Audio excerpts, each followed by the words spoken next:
students, I Rajeshwari Shirkanhalli welcome you all in Nagesh Karasgi Orchid School channel. In the last session we started with chapter number 6, tissues. In that we discussed about the definition of tissues.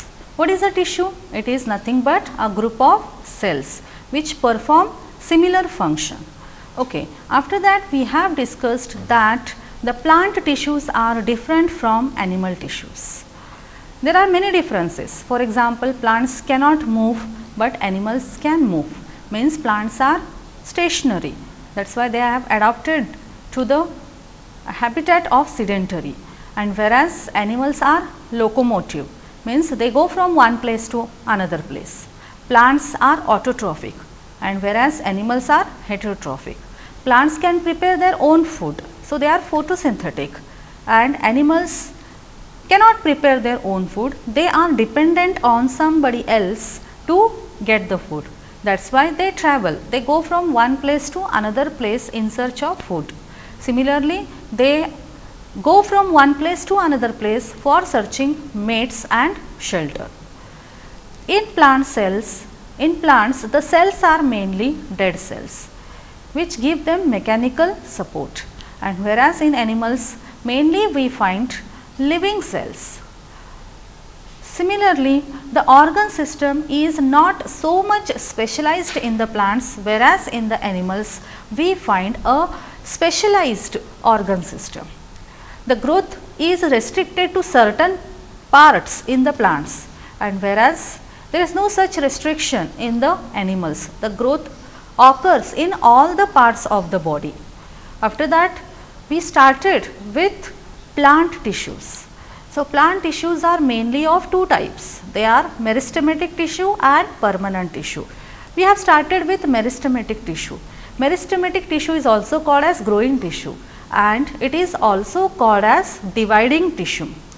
So, meristematic tissue is divided into different parts. They are called as apical meristem, intercalary meristem and lateral meristem based on their locations.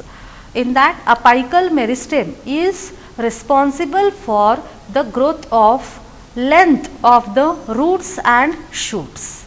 We have discussed activity 6.1 that when we cut the root tips of onion bulb, the roots stops growing. Why they stop growing? Because when we cut the root tips means actually we cut down the apical meristem, and that is why root tips once cut the roots cannot grow. The second part of the meristem is intercalary meristem which is present at the base of leaves, and it is responsible for growth of leaves as well as branches. And the third part of the meristem is lateral meristem which is present at the girth of the plant, and because of this the width or diameter of the plant increases. So, let us continue with meristematic tissue in detail. So, in this figure I have showed the meristematic tissue in which there are three parts, that is apical meristem, intercalary meristem and lateral meristem. Apical meristem, as I have told, it is at the tip, intercalary meristem is at the base of the leaves and branches, and lateral meristem is responsible for the increase in the girth of the plant. Apical meristem is present at the growing tips of stems and roots and increases the length of stem and the root. So, as I have just told, apical meristem is present at the growing tips of stems and roots, and because of the presence of this apical meristems, the length of the stem and root increases. The girth of the stem or root increases due to lateral meristem which is also called as cambium. So, the girth means the diameter of the stem and root increases because of presence of lateral meristem, and intercalary meristem is the meristem at the base of the leaves or internodes, means it is present on either side of the nodes on twigs. So, these are the three types of meristematic tissues. Okay. Now, as the cells of this tissue are very active, they have dense cytoplasm, thin cellulose walls and prominent nuclei. As these meristematic tissues are growing tissues and they are dividing tissues, so they keep on dividing. That is why the meristematic tissue have very dense cytoplasm. They have thin cellulose walls and the nucleus is very prominent. They lack vacuoles. Can we think why they would lack vacuoles? You might want to refer to the functions of vacuoles in the chapter on 5th chapter cells. So, why there is no vacuoles? Because meristematic cells have immense potential to divide.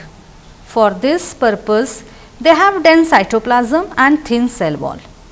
Vacuole possesses cell sap and vacuole provides rigidity and turgidity to the cell. Due to this reason, meristematic cells lack vacuole. Why? Because they keep on dividing. So, they cannot bear this rigidity or turgidity. That is why there are no vacuoles in the meristematic tissues. Now, let us discuss about permanent tissues. So, we have seen meristematic tissue, which is also called as growing tissue or dividing tissue. Meristematic tissue is of 3 types. They are apical, second one is lateral, third one is intercalary. Apical meristem is responsible for the increase in the length of roots and stems. Lateral meristem is responsible for increase in the girth of roots and stems, and intercalary meristem is present at the tip, at the base of the leaves or branches. Now, let us move to the second type of plant tissue, that is permanent tissue. What happens to the cells formed by meristematic tissue? They take up a specific role and lose the ability to divide. So, meristematic tissues are dividing tissues. They divide and they grow the plants. After that, they lose the ability to divide and the different type of cells are formed from this. What are those? These cells combine and they form permanent tissues. So, as a result, they form a permanent tissue. This process of taking up a permanent shape, size and a function is called as differentiation. So, in the permanent tissues, the tissues take the permanent shapes, sizes and they perform permanent functions. Cells of the meristematic tissue differentiate to form different types of permanent tissues. So, now we are going to discuss about the different types of permanent tissues. As I have told previously that permanent tissues are of 2 types. They are simple permanent tissue and complex permanent tissue. Now, let us find about these different type of tissues with the help of an activity. Activity 6.2. So, this is the second activity of this chapter. What you have to do in this is you have to take a plant stem and with the help of your teacher cut it into very thin slices of sections. So, in this activity a plant stem is required which should be cut into thin slices. Now, you have to stain the slices with safranin. You know that safranin is a stainer. It stains in different shades of the color. All the cells do not get colored in the same way. In the cell we find there are some dark, means darkly stained and some are very light. Then after doing so, we have to place one neatly cut section on a slide and put a drop of glycerin.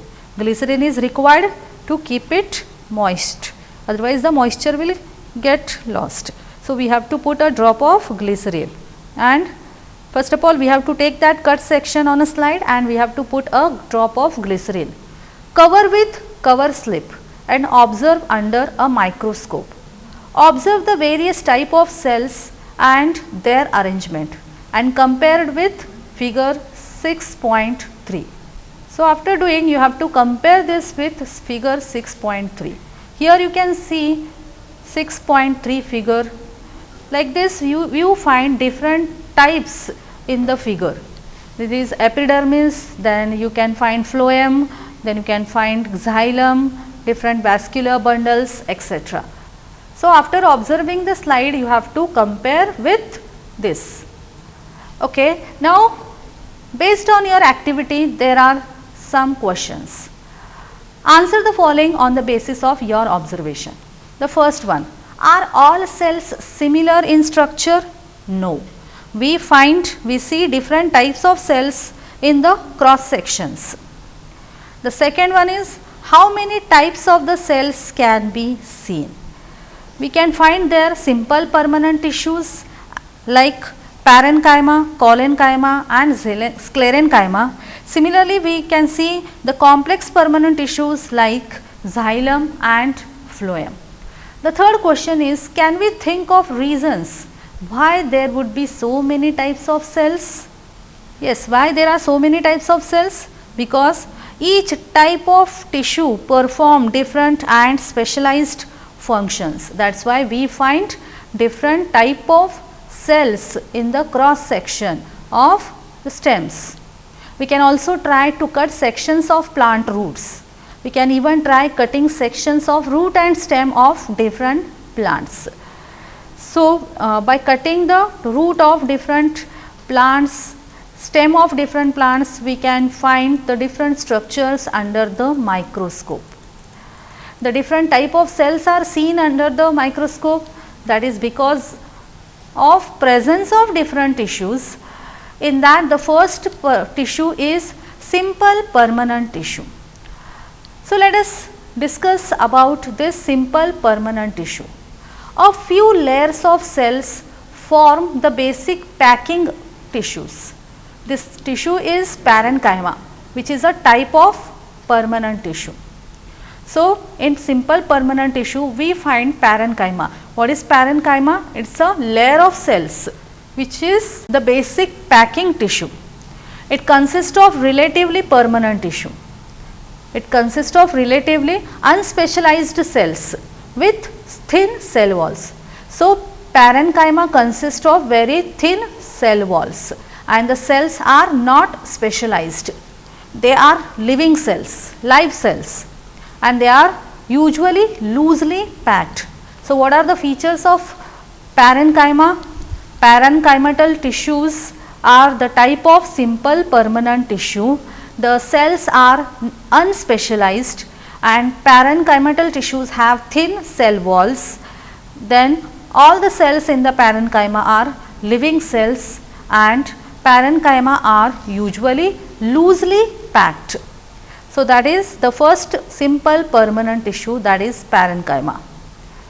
Why they are loosely packed? Because there are large spaces between the cells, which are also called as intercellular spaces. They are found in this tissue. This tissue provides support to plants and also stores food. In some situations, it contains chlorophyll and perform photosynthesis. Then it is called as sclerenchyma. So, why the parenchymal tissues are loosely packed? Because they have lot of spaces in between them and these spaces are called as intercellular spaces, and these tissues provide support to the plants and they also store food. But in some situations there are parenchymal tissues which perform photosynthesis. Why? Because there is presence of chlorophyll. So, such parenchymal tissues which are capable of performing photosynthesis are called as sclerenchyma. So, remember, sclerenchyma is a subtype of parenchyma. Now, in aquatic plants, large air cavities are present in the parenchyma to give buoyancy to the plants, to help them float. So, in aquatic plants, you know that the plants float in the water.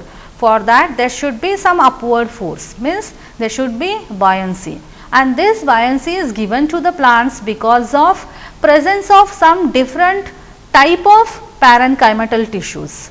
The parenchymal tissues have a lot of air space in between them. Such a parenchyma type is called as arenchyma. The parenchyma of stems and roots also store nutrients and water. So, what are parenchymal tissues? These are the simple permanent tissues. They are loosely packed. Why? Because there is a lot of intercellular spaces. Then these tissues provide support to the plants, and parenchymal tissues also stores food.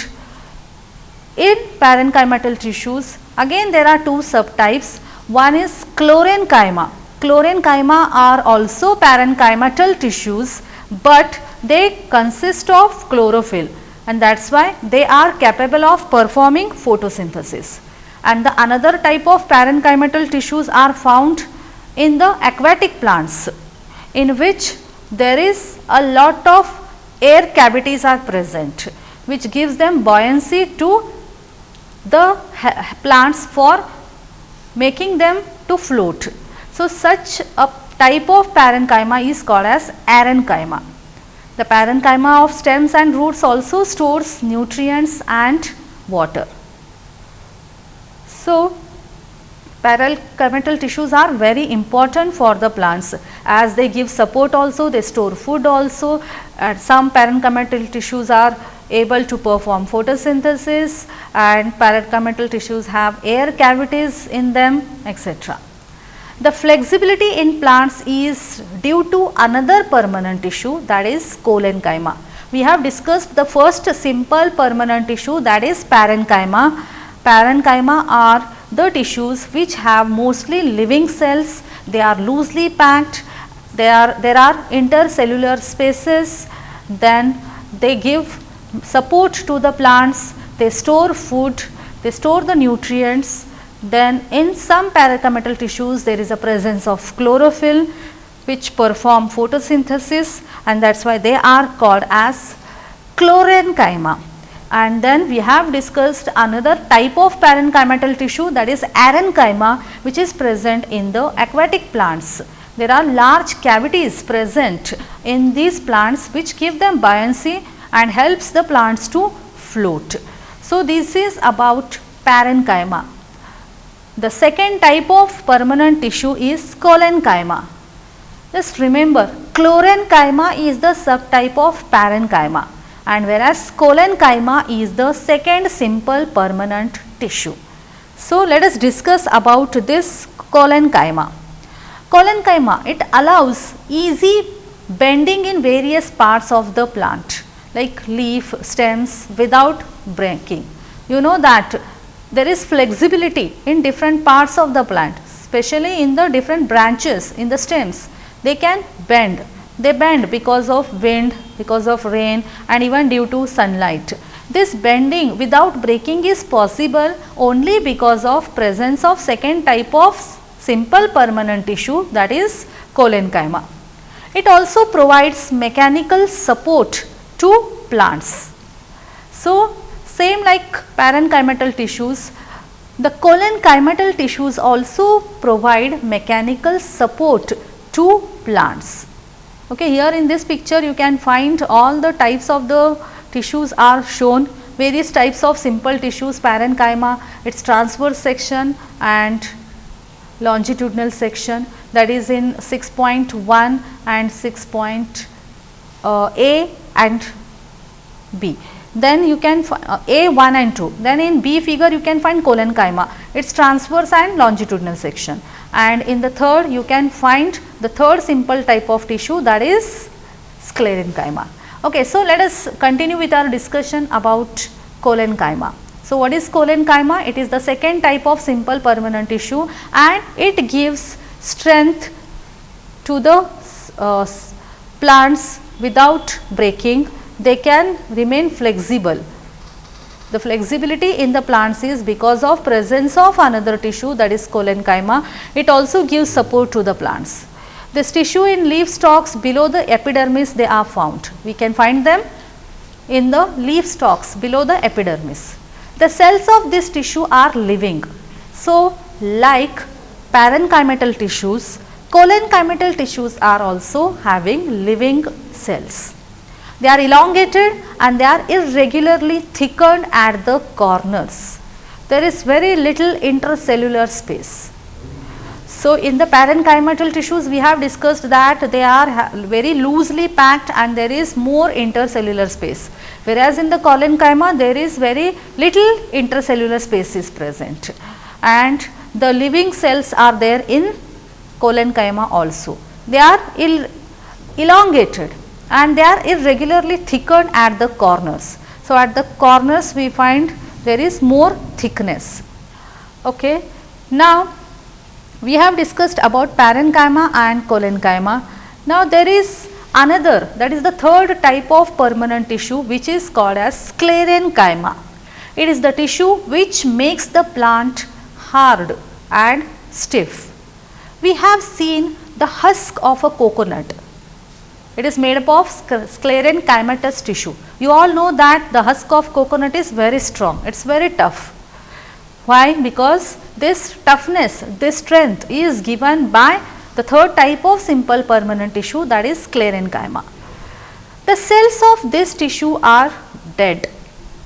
We have discussed that tissues of parenchyma and collenchyma are living, and whereas the cells of sclerenchyma tissue are dead. They are long and narrow as the walls are thickened due to lignin, which is a chemical substance which acts as cement and hardens them. So, there is lignin. They are long in shape, they are very narrow and they are having very thick walls which are made up of lignin, which gives more strength, it hardens them. Often these walls are so thick that there is no intercellular space inside the cell. Okay, already I have showed you that figure on the previous page. The third figure, that is 6.4c, is of sclerenchymal tissues, and almost there is no internal space between them. This tissue is present in stems, around vascular bundles, in the veins of leaves and in the hard covering of seeds and nuts. It provides strength to the plant's parts. So, where we find the sclerenchymal tissues, it is present in the stems, where it is present around the vascular bundles. Similarly, the mid vein of the leaf is made of sclerenchymal tissue. It is also present in the hard cover of seeds and nuts. The outer cover of seeds and nuts is made up of sclerenchymal tissues, and because of this very hard tissue, the plant parts get strength. Okay. Now, let us discuss about activity 6.3, third activity of your chapter. You have to take a freshly plucked leaf of royo, stretch and break it by applying pressure. While breaking it, keep it stretched gently so that some peel or skin projects out from the cut. Remove this peel and put it in a petri dish filled with water. Add a few drops of saffron in. Wait for a couple of minutes and then transfer it onto a slide. Gently place a cover slip over it and observe under the microscope. So, what you have to do in this activity? You have to take a freshly plucked leaf of royo. Then you have to stretch and break it by applying pressure. While breaking it, you have to keep it stretched gently so that some peel or skin projects out from the cut. Remove this peel and put it in a petri dish filled with water. Then add few drops of stainer, that is saffron in. Wait for couple of minutes, means you have to wait for 2 minutes, and then you have to transfer that into one slide. You have to keep it and you have to place a cover slip and observe under the microscope. What you observe is the outermost layer of cells, which is called as epidermis. The epidermis is usually made of a single layer of cells. In some plants living in very dry habitats, we can find even more layers. Now, here in this figure you can see guard cells and epidermal cells are shown. This is a lateral view and this is a surface view.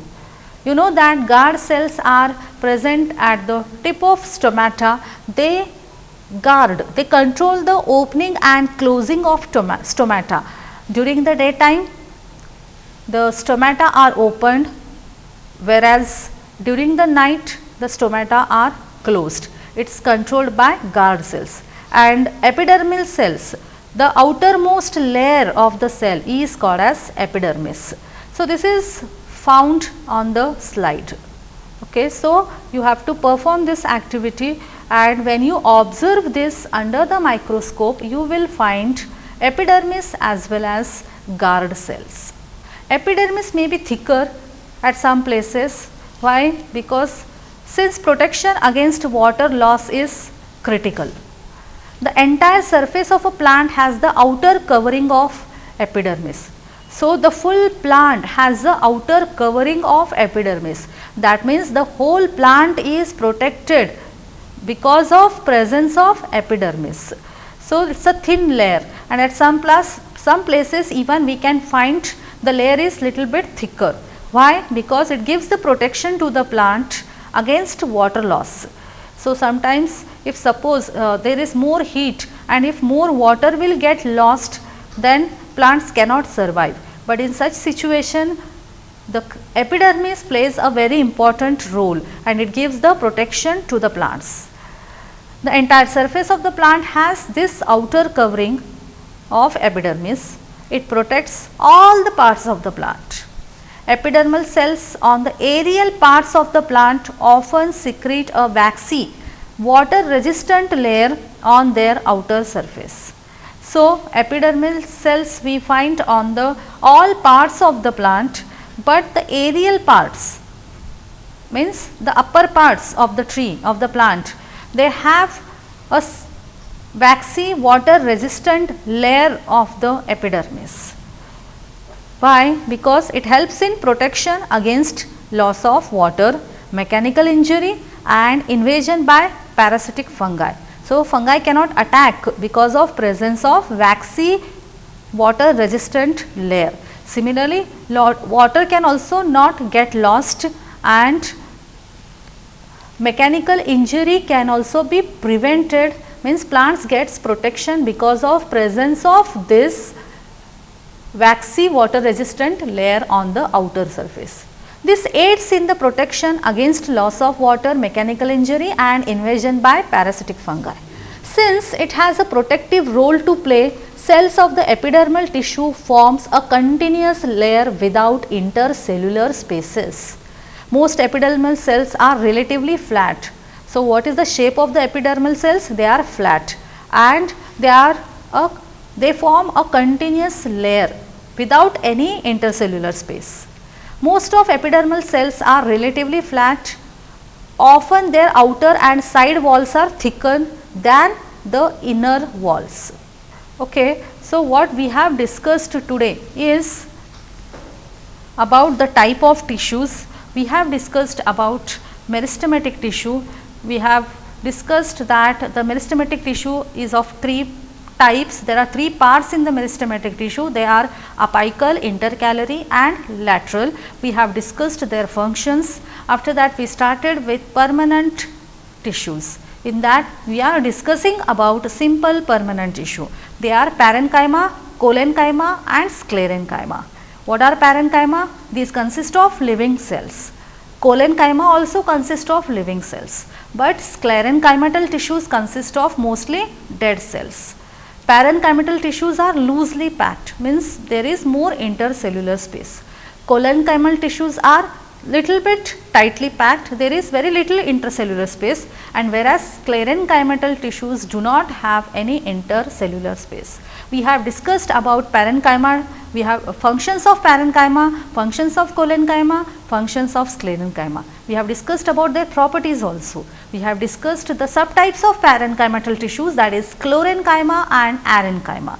After that, we started with the discussion of epidermis. We have seen the introductory part of epidermis. We will continue our discussion in the next session. So, here we will stop. Just perform the activity, read the important points and note down the important points in your notebook. Okay, thank you.